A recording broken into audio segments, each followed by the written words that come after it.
Friends, మన ఛానల్ని subscribe చేసుకుని ప్రోత్సహించండి. అలాగే లైక్ చేసి హైప్ చేయండి. మరింత మందికి చేరేలా తోడ్పడండి. మీ సహకారం ఎల్లప్పుడూ ఉంటుందని ఆశిస్తున్నాం.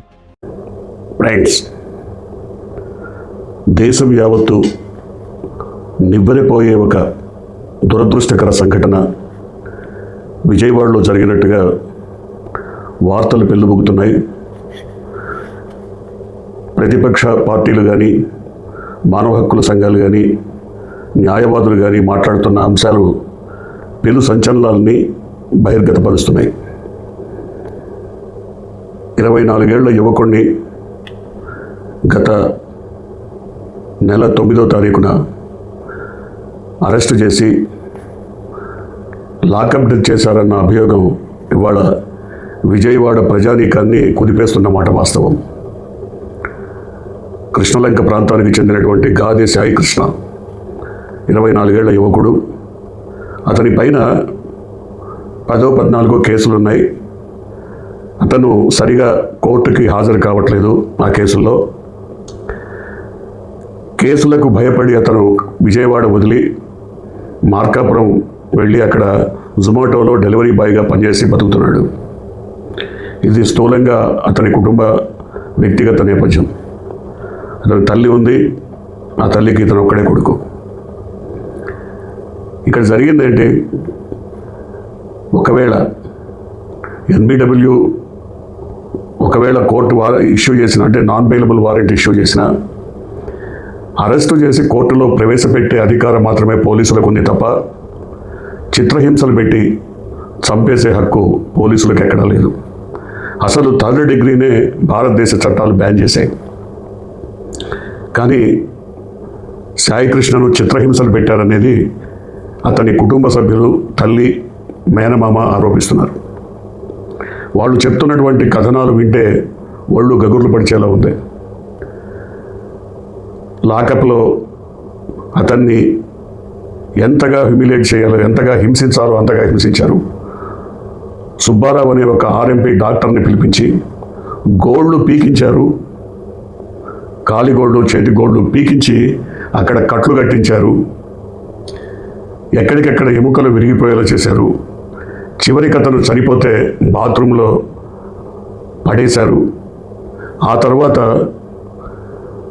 రాత్రికి రాత్రి అతన్ని పోలీస్ ఎస్కార్ట్తో, అంటే ఒక ద్విచక్ర వాహనం పైన ముందు 2 పోలీసుల వాహనం, వెనక 2 పోలీసుల వాహనం, మధ్యలో ఒక ద్విచక్ర వాహనం పైన అతని డెడ్ బాడీని తీసుకెళ్ళి కృష్ణలంక శ్మశాన వాటికలో దహనం చేశారనేది వైసీపీ నాయకుడు అంబటి రాంబాబు చెప్పారు. మృతుడి మేనమామ ముళ్ళపూడి నాగేశ్వరరావు చెప్పాడు. అతని తల్లి కూడా అదే అభిప్రాయాన్ని వ్యక్తం చేసింది. అంటే ఎంత దారుణం! చట్టాన్ని పూర్తిగా తమ చేతుల్లోకి తీసుకొని హింసించి చంపేసేటువంటి దారుణమైనటువంటి ప్రక్రియ భారతదేశంలో ఈ మధ్య కాలంలో ఎక్కడా కనపడలేదు. ఇప్పుడే మళ్ళీ బయటపడింది. అంటే మృతుడు సాయి కృష్ణ కాపు సామాజిక వర్గానికి చెందిన యువకుడు, అవివాహితుడు. అక్కడ అతని పైన దాష్టీకం చేసి చితకబాదినటువంటి కృష్ణలంక సిఐ నాగరాజు కూడా అదే సామాజిక వర్గానికి చెందిన పోలీస్ అధికారని చెప్తున్నారు. అంటే ఇక్కడ దాదాపు 38 ఏళ్ల క్రితం రంగా హత్యకు ముందు నాటి పరిస్థితులు మళ్ళీ విజయవాడలో కనిపిస్తున్నాయనేది కాపు సామాజిక వర్గానికి చెందిన కొంతమంది మాట్లాడుతున్నటువంటి మాట. ఎందుకంటే కాపుల్ని ఇవాళ టార్గెట్ చేశారు. ఈ ప్రభుత్వంలో కాపులకు సంబంధించి మరి ఈ రకమైన కుట్రలు జరుగుతున్నాయి, దారుణాలు జరుగుతున్నాయి, దాడులు జరుగుతున్నాయి, హత్యాకాండ కూడా జరుగుతోంది అనేది ఇవాళ ఆ సామాజిక వర్గానికి చెందిన నాయకులు, ప్రతినిధులు మాట్లాడుతున్నటువంటి మాట. అంటే ఇంత జరిగినా కూడా ప్రభుత్వం కనీసం స్పందించకపోవడం. మే 9వ తారీఖు అంటే 38 రోజులు, ఇంకా 2 రోజులు అయితే 40 రోజులు జరిగిపోతుంది. 40 రోజుల పాటు ప్రభుత్వం ఈ రహస్యాన్ని బయటికి రాకుండా ఉంచింది. తన కొడుకు కోసం ఎదురు చూసిన పిచ్చి తల్లి మార్కాపురం వెళ్ళి అక్కడ అతని సహచరులని సంప్రదించినప్పుడు సాయికృష్ణతో పాటు మరో ముగ్గురిని కూడా అరెస్ట్ చేసి తీసుకెళ్లారని, వారిలో ముగ్గురిని కోర్టులో ప్రవేశపెట్టారని, సాయికృష్ణని మాత్రం ఆచూకీ లేకుండా చేశారని ఆమెకు సమాచారం ఇచ్చారు. ఆ తర్వాత ఆమె పోలీస్ స్టేషన్కి వెళ్ళి ఈ విషయాన్ని ప్రస్తావించినప్పుడు సిఐ నాగరాజు ఏం మాట్లాడారో ఆమె మాటల్లోనే ఇవాళ మీడియా సమక్షంలో ప్రతి ఒక్కరూ విన్నారు. ఆమె ఫోన్ స్వాధీనం చేసుకొని తర్వాత ఆమెతో చెప్పినటువంటి మాట, శవానికి వేయడానికి దండ కొనుక్కొని ఉంచుకో, నీ కొడుకుని చంపేస్తాం, చంపి ఇంటికి పంపిస్తాం, శవాన్ని మరి అంత్యక్రియలకు సిద్ధం చేసుకోమని చెప్పారు అని గొల్లుమని ఏడుస్తున్నటువంటి పరిస్థితి. ఇది ఆమె చెప్పిందే. అంతేకాకుండా చాలా నీచంగా మాట్లాడారు. తన కొడుకుని ఒక్కసారి చూడనివ్వమని బతిమాలినా కూడా అంగీకరించలేదు. తన కొడుకు చనిపోయాడని పోలీసు వర్గాల ద్వారానే తమకు సమాచారం అందిందని ఆమె చెప్తున్నది. ఆమె సోదరుడు ముళ్ళపూడి నాగేశ్వరరావు ఇదే విషయాన్ని ధృవీకరించారు. అదే పోలీస్ స్టేషన్కి సంబంధించినటువంటి కొంతమంది పోలీసులు సాయికృష్ణను ఏ విధంగా చిత్రహింసలు పెట్టారు, చంపేశారు, ఆ తర్వాత దహనం చేయటం, ఈ మొత్తం వ్యవహారాన్ని పూసగుచ్చినట్టు తమకు వివరించారని ఆయన చెప్తున్నారు. ఇవన్నీ ఒక ఎత్తు అయితే ఆమె తల్లిని, మేనమామని, ఇతరత్రా ఈ కేసులో స్పందించిన వారిని నోరు మూయించడానికి బెదిరింపులు, అదిరింపులు కొనసాగుతున్నాయి. న్యాయవాదులను కూడా బెదిరించారన్న వార్తలు స్పష్టంగానే బయటికి వెల్లడైనాయి.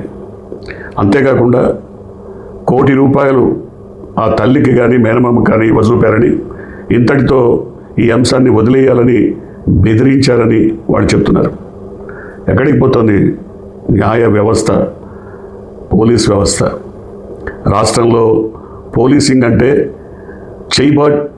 చేయి దాటిపోయినటువంటి ఒక ఉగ్రవాద మూకగా తయారైపోయిందని ఇవాళ మానవతావాదులు, హ్యూమన్ రైట్స్ కమిషన్కి చెందినటువంటి ప్రతినిధులు మాట్లాడుతున్నారు. అంటే రాష్ట్రంలో మానవ హక్కులు లేదు, అసలు మానవ హక్కుల గురించి మాట్లాడే వాళ్ళే లేరు. ఎవరైనా ప్రశ్నిస్తే వారిపైన దాడులు జరుగుతున్నాయి, కేసులు పెడుతున్నారు, జైళ్ల పాలు చేస్తున్నారు. అసలు ప్రశ్నించే గొంతుకే లేకుండా చేసే పరిస్థితి ఇవాళ ఆంధ్ర రాష్ట్రంలో ఏర్పడిందనేది మానవ హక్కుల సంఘాలు కానీ ప్రతిపక్షం కానీ మాట్లాడుతున్నటువంటి మాట.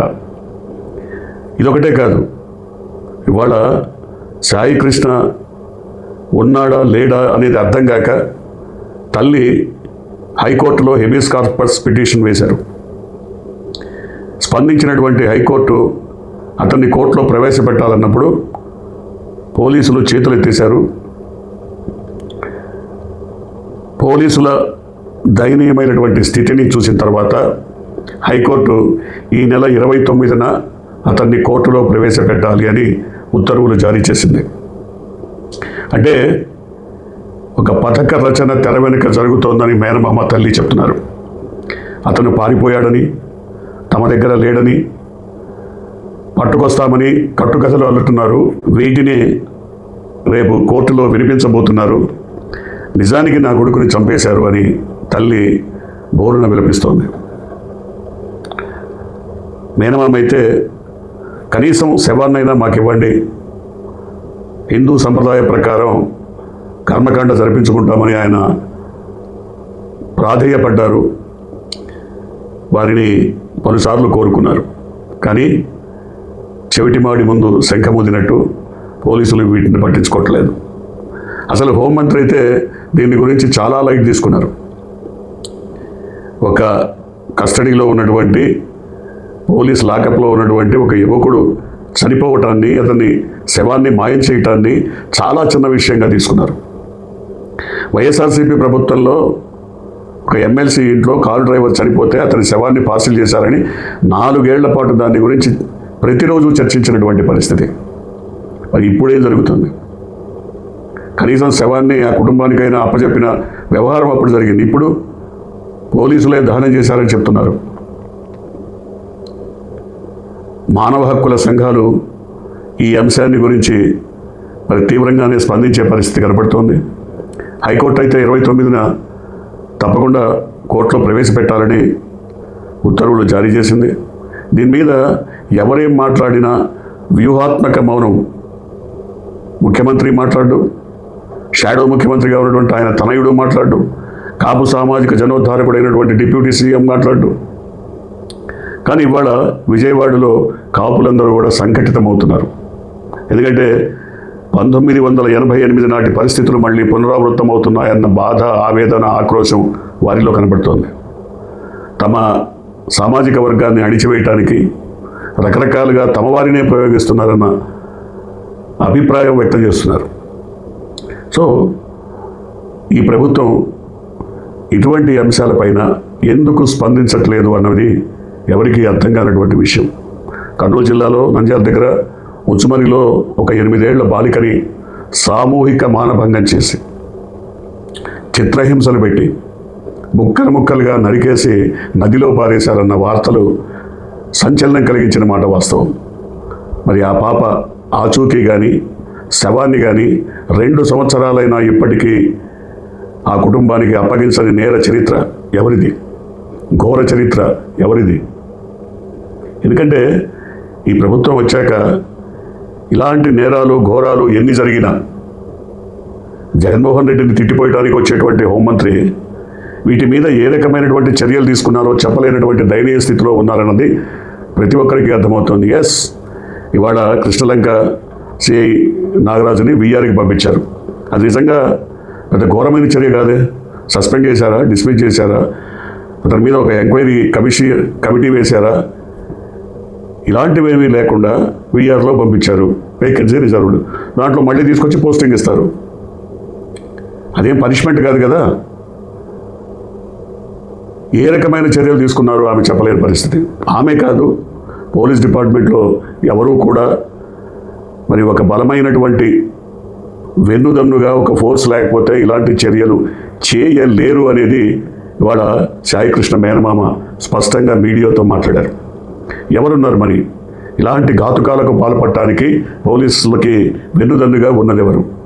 ఉదాహరణకి తెనాలిలో ఏదో గంజాయి కేసులో ఉన్నారని చెప్పి 3 యువకుల్ని నడి రోడ్డు పైన మరి 3rd డిగ్రీ ప్రయోగించినటువంటి దారుణ కృత్యాలు అందరూ చూశారు. ఎవరిచ్చారు వారికి హక్కు? నడి రోడ్డు పైన ప్రజల సమక్షంలో పోలీసులకి శిక్షించే హక్కు ఎవరిచ్చారు? ఏ కోర్టు ఇచ్చింది? ఏ కోర్టు వాళ్ళని నిందితులుగా తేల్చింది?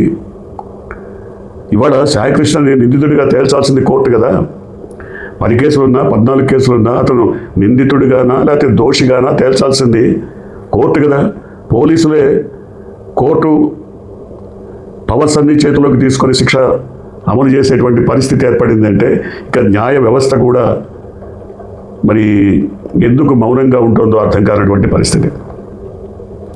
మొత్తం మీద సాయికృష్ణ అంశం మాత్రం ఇవాళ రాష్ట్రం మొత్తం కూడా సంచలనం సృష్టించినటువంటి అంశం. అనేక వర్గాలు ఆశ్చర్యపోయి ఇంత జరుగుతున్న ప్రభుత్వ మౌనం వెనుక ఏ రకమైనటువంటి కుట్రకు వ్యూహరచన జరుగుతోందో అన్న భావన వ్యక్తం చేస్తున్నారు. దీన్ని మసిబూసి ఏదో మారేడికాయ చేయడానికి రకరకాల కథనాలు వడ్డించి దీనిపైన పుంఖానుపుంఖాలుగా చర్చలు జరిపి వాటిలో న్యాయవాదులు వాళ్ళే, న్యాయమూర్తులు వాళ్ళే తీర్పులు ఇచ్చేసి సాయికృష్ణ మరణానికి మౌనం వహించి వాళ్ళే మొత్తం ఇది కరెక్టే అని తేల్చి చెప్పేస్తారు. ఇది ఎల్లో మీడియా చేయబోతున్నటువంటి కుట్ర. అందువల్ల మొత్తం మీద ఒక దారుణమైనటువంటి అంశం, మానవ హక్కుల ఉల్లంఘనకు తీవ్రమైనటువంటి రుజువుగా ఉన్నటువంటి అంశం వాళ్ళ విజయవాడలో జరిగింది. పోలీసుల అకృత్యాలకు ఇది సాక్ష్యంగా నిలబడుతోంది. చూడాలి, ఇక ముందైనా సరే ఇటువంటి అంశాలు జరగకుండా చూసుకోవాల్సిన బాధ్యత ప్రభుత్వం పైన ఉంది.